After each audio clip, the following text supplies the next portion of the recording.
बिस्मिल्लाहिर्रहमानिर्रहीम। जब एक औरत के 3 बच्चों की अचानक मौत हो गई। दोस्तों, ये वाक़या है हुज़ूर सल्लल्लाहु अलैहि वसल्लम की वफ़ात के 2 साल बाद का, कि एक औरत काबा शरीफ का तवाफ़ करते हुए बहुत रो रही थी और कहे जा रही थी कि ए अल्लाह, मैं इस हालत में भी आपसे राज़ी हूँ। पास बैठे एक अल्लाह वाले बूढ़े आदमी ने जब उस औरत को इस कदर तड़प तड़प कर रोते देखा तो उनसे रहा न गया और खड़े होकर पूछने लगे कि ए बेटी, तुझे क्या हो गया है? तुम इतना ज़्यादा क्यों रो रही हो? तो उस औरत ने जवाब दिया कि ए बूढ़े बाबा, आप अपने काम से काम रखें, मुझे मेरे हाल पर छोड़ दे। मैं अपनी तकलीफ़ों का गिला सिर्फ़ अपने अल्लाह से करती हूँ। ये सुनकर वो बूढ़े बाबा अपनी जगह बैठ गए और वो औरत फिर से काबे का तवाफ़ करते हुए ज़ोर ज़ोर से रोने लगी। वो बेचारी इतना ज़्यादा रो रही थी कि सही से सांस भी नहीं ले पा रही थी। जब वो औरत दूसरी बार उस बूढ़े बाबा के पास से गुजरी तो उसे ऐसा तड़पता देख उन बूढ़े बाबा ने फिर से खड़े होकर पूछा कि ए बेटी, आखिर तू क्यों इतना ज़्यादा परेशान है? मुझे बता तो सही, मैं तेरे बाप की उम्र का हूँ, हो सकता है मैं तेरी कुछ मदद कर सकूँ। तो उस औरत ने जवाब दिया कि ए बूढ़े बाबा, पहले मैं अपना तवाफ़ मुकम्मल कर लूँ, फिर आकर आपको सब कुछ बताती हूँ। उस औरत ने तवाफ़ मुकम्मल किया और फिर उस बूढ़े बाबा को बताने लगी कि ए बाबा जान, आज वो दिन है कि मेरे घर से एक साथ मेरे 3 छोटे बच्चों का जनाजा निकला है। मेरे शौहर की अभी कुछ दिन पहले ही वफ़ात हो चुकी है और अब मेरे बच्चे भी मुझे छोड़कर जा चुके हैं। मैं किसके सहारे ज़िंदा रहूँगी? इसलिए अब मैं रो रो कर अपने अल्लाह से फरियाद कर रही हूँ, वही मालिक मेरी मदद करेगा। ये सुनकर उस बूढ़े बाबा ने पूछा कि ए बेटी, मुझे तफसील से बताओ कि आखिर तुम्हारे साथ इतना बड़ा हादसा कैसे हो गया?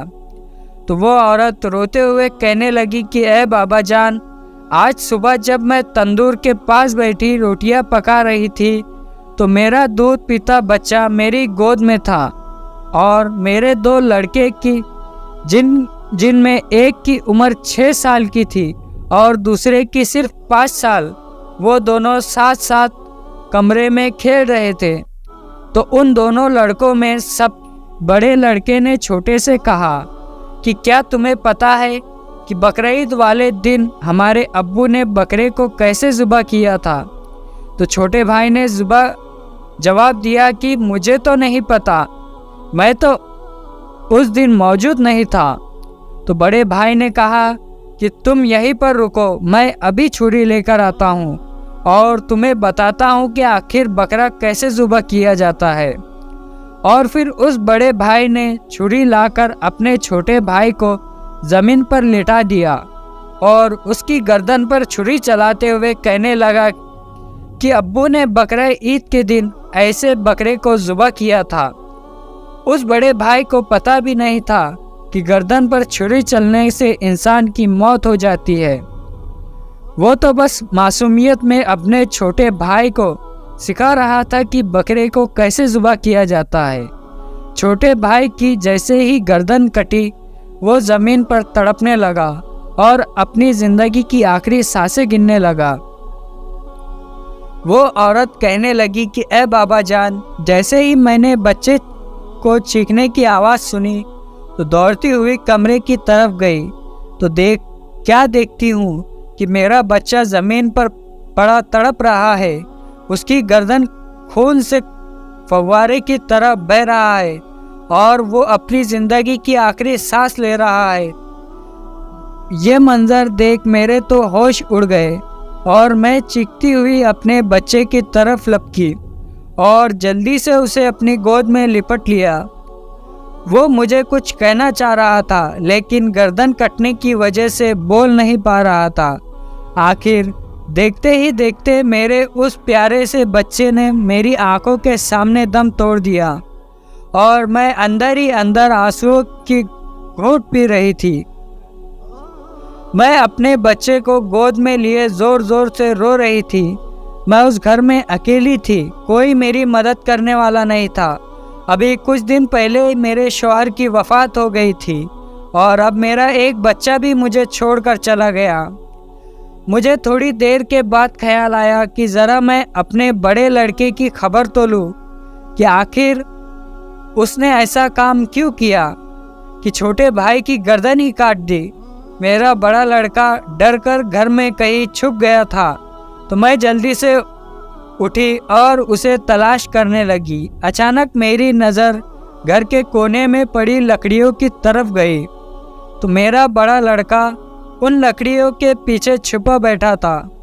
मैं गुस्से में तेज़ कदमों के साथ उसकी तरफ बढ़ी और पीछे से ज़ोर से पकड़कर उसे घसीटा, तो वो मुंह के बल ज़मीन पर गिरा।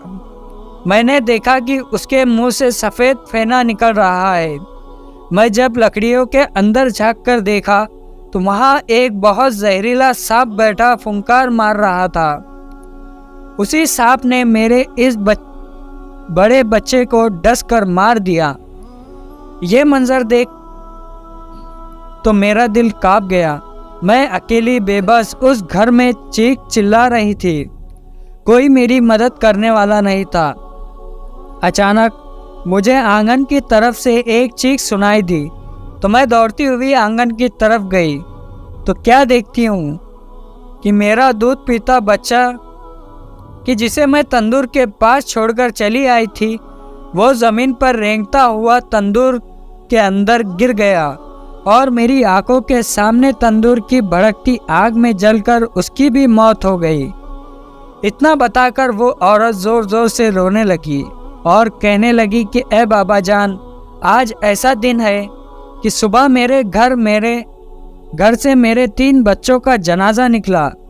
तो उन बूढ़े बाबा ने उस बेबस औरत को दिलासा देते हुए कहा कि बेटी सब्र करो, अल्लाह तुम्हें इसका बेहतर बदला अता फरमाएगा। तो वो औरत कहने लगी कि ए बाबा जान, मैं सब्र ही तो कर रही हूँ। मुझे मालूम है कि मेरा अल्लाह मेरे बारे में कभी बुरा नहीं चाहेगा। उसने मेरे साथ वही किया जो बेहतर था। इसलिए मैं काबा का तवाफ़ करते हुए अपने अल्लाह से कहे जा रही हूँ कि ए मेरे अल्लाह, आज मेरे घर से मेरे 3 मासूम बच्चों का जनाजा निकला है। मैं टूट कर रह गई हूँ, लेकिन इस हाल में भी आपसे राज़ी हूँ। दोस्तों, आप देख सकते हैं कि उम्मत मुस्लिमा में कैसे कैसे नेक लोग गुजरे हैं कि उनके ऊपर चाहे जितनी भी मुसीबत आ जाए वो सब्र ही करते थे और अल्लाह पर भरोसा रखते थे। लेकिन आज हमारी हालत ये है कि अगर हम पर कोई छोटी सी मुसीबत आ जाए तो हमारी ज़ुबान पर अल्लाह की नाशुक्री के अल्फाज जारी हो जाते हैं। हम अल्लाह से शिकायत करते हुए कहने लगते हैं कि ए अल्लाह, क्या आपको सारी दुनिया में मुसीबत देने के लिए हम ही एक मैं ही मिला था? दोस्तों, हम लोग ईमान व यकीन से इतना ज़्यादा दूर है कि छोटी छोटी मुसीबतों पर भी सब्र नहीं कर सकते। हमारे हुज़ूर सल्लल्लाहु अलैहि वसल्लम पर तो सारी ज़िंदगी में इतने ज़्यादा मुसीबत आई है कि अगर वो कोई आम इंसान पर आती तो वो शायद कभी उसको बर्दाश्त ना कर पाता। इसलिए दोस्तों, मुसीबत के वक्त में हमें सब्र का दामन अपनाना चाहिए और एक बात का ज़रूर ख्याल रखना कि मुसीबतें आने का मतलब हरगिज़ ये नहीं होता कि अल्लाह आपसे नाराज़ है, बल्कि हदीस के मुताबिक अक्सर अल्लाह ताला मुसीबतें अपने उन्हीं बंदों पर भेजता है जिनसे वो सबसे ज़्यादा मोहब्बत करता है। अल्लाह ताला हमें भी सच्चा पक्का मुसलमान बनने की तौफीक अता फरमाए। आमीन।